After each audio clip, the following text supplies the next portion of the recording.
ఈసారి పోయింది. Last season లో చూసుకుంటేనేమో సింగిల్ ఎలిమినేషన్ అయ్యింది 7 ఉన్నప్పుడు, కానీ మళ్ళీ డబుల్ ఎలిమినేషన్ చేయవలసి వచ్చింది.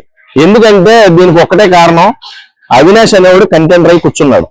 అవినాష్ సేవ్ అవ్వాలి, అక్కడ ఉండాలి అంటే డబుల్ ఎలిమినేషన్ జరగాలి. జరగకపోతే అవినాష్ అనేవాడు ఎలిమినేట్ అవుతాడు నెక్స్ట్ వీక్ లో ఖచ్చితంగా.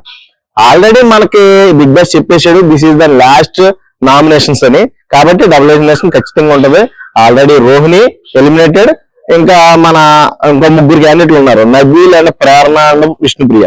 వీళ్ళ ముగ్గురులోనే ఎలిమినేషన్ అనేది జరుగుద్ది ఖచ్చితంగా. ప్రేరణకి 10కి 9.2% ఓటింగ్ ఉంది.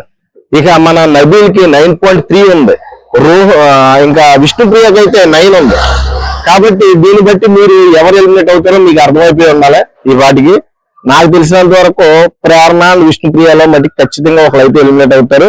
టాప్ 5 కనుమ వాళ్ళందరూ కూడా టాప్ 5 లో ఉండే సినారియో మొత్తం మనకు తెలుసు. కాబట్టి ఎలిమినేషన్ జోన్ లో సెకండ్ ఎలిమినేటెడ్ క్యాండిడేట్ ఈ ముగ్గురులో మీరైతే ఎవరు అనుకుంటున్నారో కామెంట్ చేయండి.